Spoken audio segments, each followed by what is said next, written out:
It's International Fight Week, UFC 276 on the horizon. A big main event, Israel Adesanya taking on Jared Cannonier. Now, Cannonier, most of his career was at the heavyweight division. He moves down 2 divisions in his late 30s. We've never seen anything like this before. What do you think has been the key to his success in doing this? What was the question? Like most of his career was fought at heavyweight, and he moved down 2 divisions in his late 30s. So he's cutting all that extra weight late in his career, really, and he's looked better than he's ever looked. Like, what do you think is the key to his success heading into this main event? Yeah, listen, I agree. He's fixed a lot of things, not just moving down weight classes, but also working on his wrestling.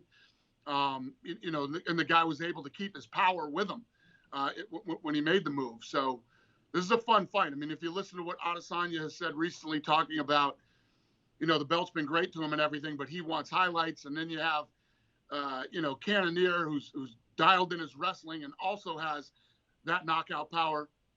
Makes for a very fun fight. Well, I was going to ask you what the biggest difference is between Cannonier and his previous opponents, but you keep mentioning the wrestling. So I'm thinking you're thinking that's what the key will be for Cannonier if he's going to win this fight? I think, I think it's going to be a stand-up. I mean, these two aren't, two guys that focus a lot on wrestling and takedowns. So this should be, a stand-up war. That's what I would expect anyway, but we'll see what happens. And especially with Israel saying he's looking for highlights and he wants to pull off these incredible moves and these unbelievable finishes. So, yeah, I don't expect any wrestling. And Volkanovski's been saying the same thing about getting finishes. He got one in his last fight. You look at him and Israel. Neither of them have ever lost in their respective weight class. It's pretty remarkable. Do you think that we take these guys for granted oftentimes when they're in their prime, they're in their championship years, and then eventually we'll look back on them with fondness, but we always criticize them along the way? Should we just sit back and enjoy these guys for what they're bringing to the table? We don't see guys go on runs like this anymore. Yeah, no, I say it all the time. It's like Valentina Shevchenko. When she's gone, we will celebrate her way more than we did while she was here. A guy like Volkanovski, this fight with Holloway has to happen for him. If you look at what this guy's accomplished in such a short amount of time, he's got to get this Holloway thing off his back, and then the world is wide open to this kid. Does he move to 55? What does he do? We'll see. Well, he hasn't fought that many challengers at 145 pounds. I think the reason for that is because Holloway keeps beating them all. You keep lining them up, Holloway knocks them down. How big of a gap do you think there is between these two guys and the rest of the division? Yeah, they're without a doubt two of the best of all time. And, that's why these guys are so connected. And it's like, when you get a guy who wins, 2 out of 3 fights, you're like, well, that's the end of that. I don't know if that's ever the end of that with these two. Well, yeah, I mean, that was going to be my next question. If this ends up being a close decision win for Max Holloway, it would necessitate a 4th fight, wouldn't it? I mean, it would be 2-1. Yeah, I mean, it wouldn't be out of the the realm of possibilities for this fight to happen again. Now, people don't always love rematches, but when you have guys that are as high level as this, I think people would watch this fight 100 times if you have to make it that many times. I agree with you 100%. Sean Strickland versus Alex Pereira. This is a really interesting middleweight fight. You've mentioned this is going to be for a title shot. Now, Pereira, for those that don't realize, this guy's the best kickboxer in the world today, most likely. I mean, he was a 2-division champion in Glory Kickboxing. He's only 5-1 in MMA, but the story is so deep with him and Adesanya. Obviously, both of these guys need to win. But do you think this would be a different kind of fight for Israel if they end up being matched up because Pereira has beaten him twice, finished him once in kickboxing, and got a decision over him in kickboxing? Yeah, obviously, if he can go in and beat Strickland this weekend, it's a big deal, and yeah, that's a big fight for Adesanya, because if you look at Adesanya's beat Whitaker, Cannonier, if he wins this weekend, Vittori, Costa, it's the fight that makes sense.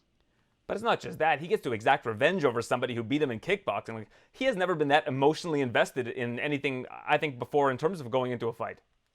It's an incredible storyline for a title fight. Yeah, it's awesome. Now, about Sean Strickland, if this guy ever won the championship, would you be worried about the kind of things that he would say as champion? I mean, I know you give these guys free reign, but he says some really off-the-wall stuff.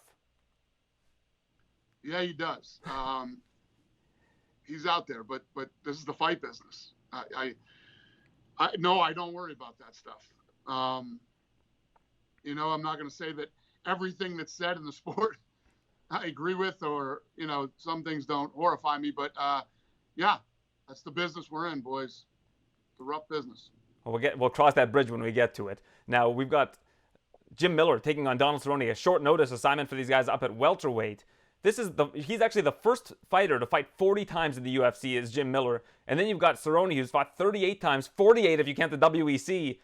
You've been in this fight game for such a long time and have seen so much with your front row seat. How hard of a feat is it to accomplish to actually make this many appearances in the UFC? No, it's true. And to still be here. Yeah, no, it's awesome, man. And both guys are great human beings, really good people. So that's one of those fights that if you're a real fan of the sport, you're going to watch and not want to see a winner. You're going to want both guys to win because they're if you look at what they've done and what good people they are and what fan favorites they are. I know you hate looking ahead, but we're going to look really far ahead because Jim Miller has told me his goal is to fight at UFC 300. He's fought at 100 and 200. Do you think Jim Miller can make it to UFC 300s in about 2 years from now? That's tough. That's tough to say. I hope he does. I hope he does. And yeah, but listen, he's stuck around this long. We'll see what he can do. All right, I want you to make a commitment to me. If he's still on the roster when UFC 300 comes around, you'll put him on that card, right? Deal. All right, he'll be happy to hear that. How could I not give him that? How could I not make that happen for him if he's still around? I agree with you. I'm glad you made the commitment. Now, you were out for your son's 21st birthday when UFC 275 was happening, and for some reason, I haven't heard anybody ask you this yet. Jiri versus Glover 2. We have to make this fight, right? Like, that's got to be next. I don't know. We'll see. But yeah, it makes sense. I mean, that was the fight of the year. I think it might have been the best title fight in history. And Glover's, what, 43? Awesome. I think he's awesome. You got to make that next at MSG, near his home state of Connecticut. Yeah, no, it was an incredible fight. I literally watched it in a Sprinter van that night and was freaking out during the fight. It was incredible. And it absolutely makes sense to make that fight again, but we'll see what happens. And speaking of which, the co-main event, you and I talked about Taila Santos before that fight and how legit she was and how people really didn't know enough about her. And we were proven right that night. Now, an unintentional clash of heads, unfortunately, I think really turned the tide of that fight around for Valentina. Is that another one that you think necessitates a rematch? Yeah, I mean, you could definitely rematch those two. Yeah. Or I think she's hurt. I think Santos is hurt. Yeah, she broke her orbital. Yeah, she's out. So I don't know. We'll see. Valentina's another one like Israel that'll fight every weekend. Francis Ngannou was interviewed by TMZ. He said that he's expecting to be ready to go in December or early next year. Are you still looking to make an interim title for the heavyweight division? We're still working on that. I don't know. We'll see. Because Jones is ready to go. Just who's he going to fight? Is he going to fight Stipe? Is he going to fight Francis? We don't know. But there's nobody else in the mix? Like if Cyril Gane wins in Paris, like that, is that out of the question? Or are we taking a wait-and-see approach with just those two? Yeah. What's the hang-up with Stipe, if you don't mind me asking? I just think he didn't have enough time to get ready for the fight. He wasn't prepared yet. And I think he's training. Now, this Saturday will mark the halfway point of 2022. If you could pick just one moment so far that's happened in the UFC that's been your favorite moment, what is it? Oh, my God.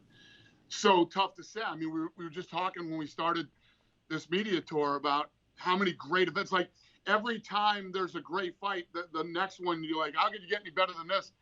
And the next one's better. It's like this weekend. Like, I'm thinking about, I do the if you don't know, now you know.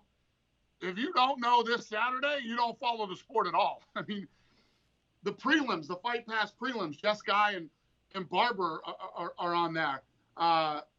Duplessis versus Tavar. I mean, if you don't know this weekend, you don't follow the UFC.